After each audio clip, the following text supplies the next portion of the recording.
கடந்த ஒரு வார காலமாகவே ஜனநாயகன் படம் சக்ஸஸ்ஃபுல்லியாக ரிலீஸ் ஆகுமா ஆகாதங்கிற அந்த ஆர்குமெண்ட் இன்னும் வரைக்கும் போயிட்டே இருக்கு. இந்த படம் எப்படியும் ரிலீஸ் ஆகிடும் அப்படின்னு காத்து கிடக்கின்ற ரசிகர்களுக்கு இன்னைக்கு தான் ஒரு சந்தோஷமான நியூஸ் ஒன்று கிடச்சிது.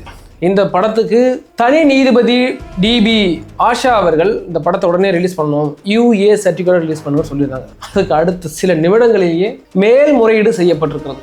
இந்த ஜனநாயகன் படம் வர 14ஆம் தேதியாவது ரிலீஸ் ஆகுமா ஆகாதா, இதற்கு பின்னாடி இருக்கிற மிகப்பெரிய சூழ்ச்சி என்ன அப்படிங்கிறத டீட்டெயிலாக டீகோடிங் பண்ண போகிறோம். நான் உங்கள் யங் தாத்தா.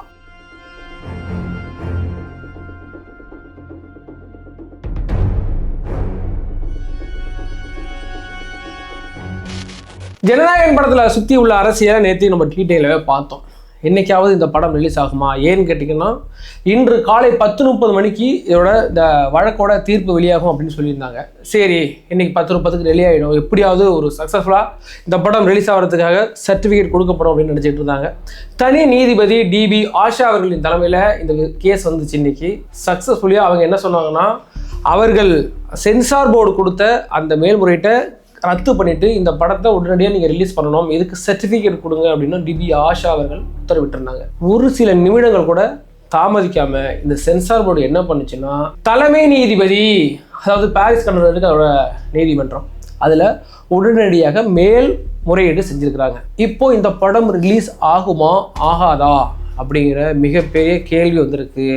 நேற்று ஃபுல்லாக பார்த்தோம், டைலர் முழுக்க விஜய் அவர்கள் எங்கே பார்த்தாலும் இந்த ஜனநாயகன் படத்தோட டாக் போயிட்டே இருந்துச்சு. இது போக சினிமா பிரபலங்கள் எல்லாரும் இறங்கிட்டாங்க. சினிமா பிரபலங்கள் மேக்சிமம் பேர் இறங்கி விஜய் அவர்களுக்காக குரல் கொடுத்தாங்க. ஏன்டா இது விஜய் மட்டும் அப்படின்னு கிடையாது, இது ஒரு கருத்து சுதந்திரத்துக்கு எதிரானது, அது போக கலைக்கு எதிராக.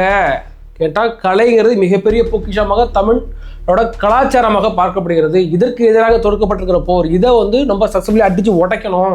இன்னைக்கு ஜனநாயகன் படத்துக்கு இந்த பிரச்சனை இருக்குது, நாளைக்கு நம்ம படத்துக்கு பிரச்சனை வரும் அப்படின்னு எல்லா டேரக்டர்ஸ், அதுவும் யூத் டேரக்டர், யூத் மூவியில் உள்ள நடித்த அந்த புதுசாக அறிமுகமான கதாநாயகன் எல்லாருமே வரிஞ்சு கட்டிட்டு விஜய் அவர்களுக்கு ஆதரவாக நின்றது பெரிய இஷ்யூவாக இது கொண்டு போணுச்சு.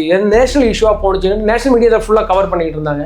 சரி, இன்னைக்காவது இந்த படம் ஒரு ரிலீஸ் ஆகிறதுக்கான சாத்தியக்கூறு இருக்கா, இல்லை அடுத்த ஒரு 14ஆம் தேதி ஜனவரி 14ஆம் தேதி பொங்கல் அன்னைக்காவது ரிலீஸ் ஆகுமா அப்படின்னு மிகப்பெரிய எதிர்பார்ப்போட இந்த படம் காத்திருந்தது. இன்று தீர்ப்பு வந்தது. அதற்கு பிறகு மேல்முறையீடு செய்தது மிகப்பெரிய மன உளைச்சல் ஏற்படுத்தியிருக்கு விஜய் ரசிகர்களுக்கு, தாவேகா தொண்டர்களுக்கு. ஏன்டா விஜய்க்கு கிடைச்சிட்டு இந்த சர்டிஃபிகேட் கொடுக்க உத்தரவிட்டாங்க, இந்த மேல்முறையீடை ரத்து பண்ணிட்டாங்க அப்படின்னு சொன்னவுமே பெரிய அளவில் கொண்டாடிட்டு இருந்தாங்க. ஒரு 10 நிமிஷம் டு 15 நிமிஷம், ஒரு அரை மணி நேரம் நீடிச்சிருக்குன்னு நினைக்கிறேன், அதுக்குள்ளே மேல்முறையீடு பண்ணிட்டாங்கிற நியூஸ் வந்துருச்சு. ஆக மொத்தத்தில் இந்த படம் இப்போ ரிலீஸ் பண்ண முடியுமா பண்ண முடியாதா அப்படிங்கிற கன்க்ளூஷனுக்கு வரணும். அதாவது தற்பொழுது அவர்கள் சென்சார் போர்டு மேல்முறையீடு பண்ணியிருக்காங்கன்னா இந்த படத்துக்கு அவங்க சர்டிஃபிகேட் கொடுக்க முடியாது. இப்போ தனி நீதிபதி டிபி ஆஷா கொடுத்துருக்காங்கல்ல ஒரு தீர்ப்பு ஒன்று, அதை எடுத்து மேல்முறையீடு பண்ணதுனால இப்போ டிபி ஆஷாவோட அந்த தீர்ப்பு இப்போதைக்கு செல்லாது. இதுக்கு பிறகு தனி நீதிபதி அனைத்துக்கு போயிருக்குல்ல, அவங்க தலைமையில் அவங்க விசாரித்து அவங்களும் இதை சொல்லிட்டாங்கன்னா அப்போ படம் ஈஸியாக ரிலீஸ் ஆகிடும், அவங்க சர்டிஃபிகேட் கொடுத்தாங்க. ஆனால் இப்போ மேல்முறையில் இருக்குல்ல, இந்த காலகட்டம் இடைக்கட்ட மேபி ஒரு 2-3 டேஸ் மறுபடியும் அவங்க எப்போ இதை விசாரணைக்கு வருது கேஸ் அப்படிங்கிறது கூடிய விரைவில் நாங்கள் அப்டேட் பண்ணுறோம். ஆனால் தற்பொழுது தனி நீதிபதி டிபி ஆஷா அவர்கள் கொடுத்த அந்த தீர்ப்பு செல்லாது. இப்போ அந்த படத்துக்கு அவங்க சர்டிஃபிகேட் கொடுக்க மாட்டாங்க. நாங்கள் மேல்முறையீடு பண்ணியிருக்கோம், மேல்முறையீட்டில் என்ன தீர்ப்பு வருதோ அதைப்படி நாங்கள் வேணால் நடந்துக்கிறோம் அப்படின்னு சென்சார் போர்டு ஈஸியாக சொல்லிடுவாங்க. தற்போது விஜய் அவர்களை சுற்றி நடந்துகிட்டு இருக்குல்ல இந்த பொலிட்டிக்கல், அதை மக்கள் அனைவரும் பார்த்துக்கிட்டு இருக்காங்க. ஏன்னாட்டா எல்லா தரப்பட்ட ரசிகர்களும், இப்படி ஏதோ விஜய் ரசிகர்கள் மட்டுமே சொல்லிட்டோம்ல, இன்னைக்கு போய் சோசியல் மீடியாவில் பார்த்தீங்கன்னா எல்லா ரசிகர்களும், அஜித் ரசிகர்கள், சூர்யா ரசிகர்கள், தனுஷ் ரசிகர்கள், அவங்க எல்லாமே உள்ளே வந்துட்டாங்க. இது போக சிம்பு அவர்கள் குரல் கொடுத்துருந்தாங்க, ஹரிஷ் கல்யாண், அதுக்கு பிறகு ஜெயம் ரவி அவர் பராசக்தி படத்தில் நடிச்சிருக்கிறார், அவரும் குரல் கொடுத்திருந்தார், டேரக்டர் அமீர் குரல் கொடுத்திருந்தார். இது போக புதிய எல்லா டேரக்டருமே குரல் கொடுத்துருந்தாங்க. அதனால தான் இந்த இஷ்யூ கொஞ்சம் பெருசாக பூம் ஆயிருக்கு. அதனால தான் நீதிபதிக்குமே இது கொடுக்கறது ஒரு ஏகவாக இருந்துச்சு. நம்ம என்ன நினச்சோன்னா, இந்த இஷ்யூ பெருசாகிட்டு இருக்கு, மத்திய அரசு மிகப்பெரிய கலங்கம் ஏற்படுத்திக்கிட்டு இருக்கு, அதனால அவங்க மேல்முறையீடு போக மாட்டாங்க, அவங்க கொடுத்துருவாங்க அப்படின்னு நம்ம எதிர்பார்த்தோம். ஆனால் என்ன நடந்திருக்குன்னா, அவங்க மேல்முறையீடு போயிட்டாங்க. மேல்முறையீடு போனால் அந்த கேஸில் எப்போ தீர்ப்பு வருதோ, அந்த வழக்கில் எப்போ தீர்ப்பு வருதோ அதற்கு பிறகுதான் இந்த படத்தையே ரிலீஸ் பண்ண முடியும். விஜய் அவர்களை படத்து மூலமாக முடக்கிட்டாக மொத்தமாக அரசியலில் முடக்கலான்னு ஒரு குரூப்பை நினச்சிக்கிட்டு இருக்காங்க. அதுதான் இல்லை. ஏன்டா விஜய் படம் இன்று நேற்று பிரச்சனைகளை சந்திக்கலை. 2003 ஆரம்பிச்சது விஜய் படத்துக்கான பிரச்சனை. கீதைன்னு ஒரு படம், 2003 கீதைன்னு ஒரு படம் வந்துச்சு. அதுக்கு இப்படி கீதன்னு எங்களுடைய புனித நூலை நீங்கள் பேரை வைக்கலாம் அப்படின்னு இந்த முன்னணிகள் ஒரு கேஸ் போட்டாங்க. அதுக்கு பிறகு அதுக்கு பேர் புதிய கீதை அப்படின்னு மாற்றப்பட்டது. அதுக்கு பிறகு 2014 காவலன்னு ஒரு படம் வந்துச்சு. ஏன்னா ஏற்கனவே அந்த சன் பிக்சருக்கு அவங்களுக்கு அந்த பிரச்சனையில் அப்பொழுது ஆளும் கட்சியாக இருந்த திமுக என்ன பண்ணுச்சுன்னா அந்த படத்தை எங்கேயுமே திரையிட விடாமல் தடுத்தாங்க. ஏன்னா January 14 ரிலீஸ் ஆன வேண்டிய படத்தை ஒரு நாள் முழுக்க தடுத்து அடுத்த நாள் 15ஆம் தேதி தான் ரிலீஸ் ஆனிச்சு. அது போக இந்த குரோம்பேட்டை அங்கே எம்எல்ஏ இருந்த அன்பழகன் நினைக்கிறவர் கருணாநிதி அவர் என்ன பண்ணாருன்னா குரோம்பேட்டையில் அதோட விஜய் அவருடைய எல்லா பேனருமே கிழிச்சு பெரிய அராஜகம் பண்ணார் குரோம்பேட்டையில். அது பெரிய இஷ்யூ ஆனிச்சு. அடுத்தது 2012 துப்பாக்கின்னு ஒரு படம் வந்துச்சு. அந்த படம் இஸ்லாமியர்களை தவறாக சித்தரித்திருக்கிறது அப்படின்னு சொல்லி அது ஒரு பெரிய இஷ்யூ ஆகி அதில் பிறகு அந்த படமும் சக்ஸஸ்ஃபுல்லாக ரிலீஸ் ஆகி பெரிய அளவில் கலெக்ஷன் கொடுத்துச்சு. அது போக 2013 டைம் டு லீடு அப்படின்னு ஒரே ஒரு வார்த்தை அந்த தலைவா படத்துக்கு கீழே இருந்துச்சு. அதனால ஒரு வெடிகுண்டு மிரட்டல், அந்த தேட்டருக்குலாம் வெடிகுண்டல் மிரட்டல் சொல்லி ஒரு 11 நாட்கள் அந்த படத்தை வெளியிடாமல் வச்சிருந்துச்சு. அதுக்கு பெரிய என்னென்ன இஷ்யூ நடந்துச்சு தலைவா பட பிரச்சனையில் அப்படிலாம் நமக்கு தெரியும். 11 நாட்கள் மற்ற எல்லா ஏரியாக்களையும் சொல்லப்போனால் கேரளா, கர்நாடகா, வெளிநாடுகள்லாம் அந்த படம் ரிலீஸ் ஆகி அந்த படம் தியேட்டர் பிரிண்டாக வந்து CD போட்டு தமிழ்நாட்டில் விற்றாங்க. அப்பொழுது ஆளும் கட்சியாக இருந்த அதிமுக பெரிய அளவில் ஸ்பெண்ட் பண்ணாங்க. ஆனாலும் படம் 11 நாள் கழிச்சு ரிலீஸ் ஆனிச்சுல தலைவா படம், எல்லாம் ஏறி மேஞ்சாங்க. எல்லா தேட்டருமே ஹவுஸ்ஃபுல்லு. மொட்டு வேர்ல்டு வைடு அந்த படம் 100 கோடி ரூபா கலெக்ஷன் பண்ணிச்சு தலைவா படம். 2014 கத்தி லைகா ப்ரொடக்ஷன் அந்த கத்தி படத்தை எடுத்தாங்க, தயாரித்தாங்க.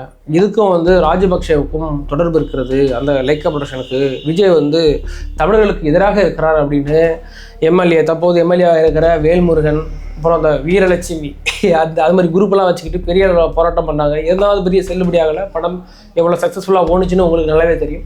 அடுத்தது 2015 புலி படம் வந்தப்போ தான் மத்திய அரசு என்ன பண்ணுச்சுன்னா ஈடி ரைடு, படம் ரிலீஸ் ஆகிற அன்னைக்கு ஈடி ரைடு விட்டுச்சு விஜய் வீட்டில்.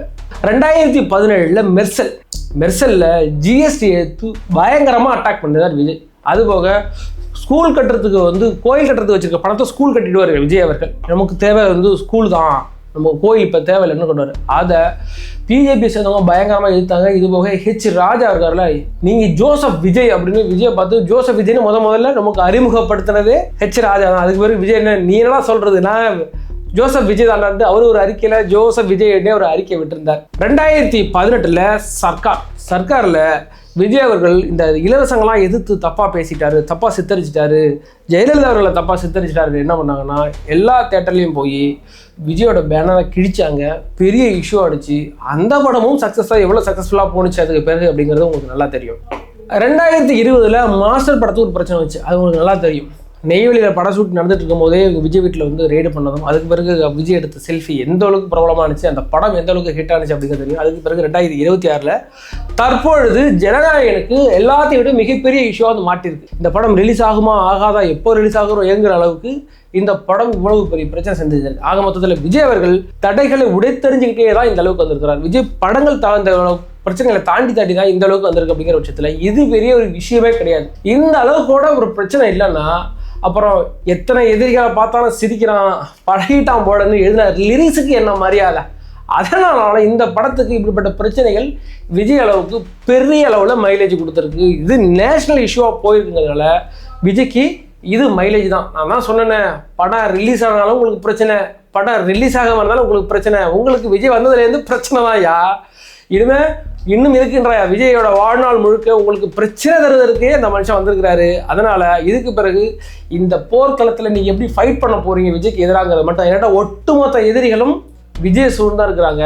ஏன்னா காங்கிரஸ் மட்டும்தான் இன்னைக்கு விஜய்க்கு ஆதரவான ஒரு நிலைப்பாட்டில் நிறைய அறிக்கை விட்டுருக்காங்க, வேற எல்லாருமே வாய மூடிட்டு இருக்காங்க. ஆக மொத்தத்தில் ஒட்டுமொத்தமாக விஜய் காலி பண்ணா நீங்கள் இறக்கிட்டீங்க.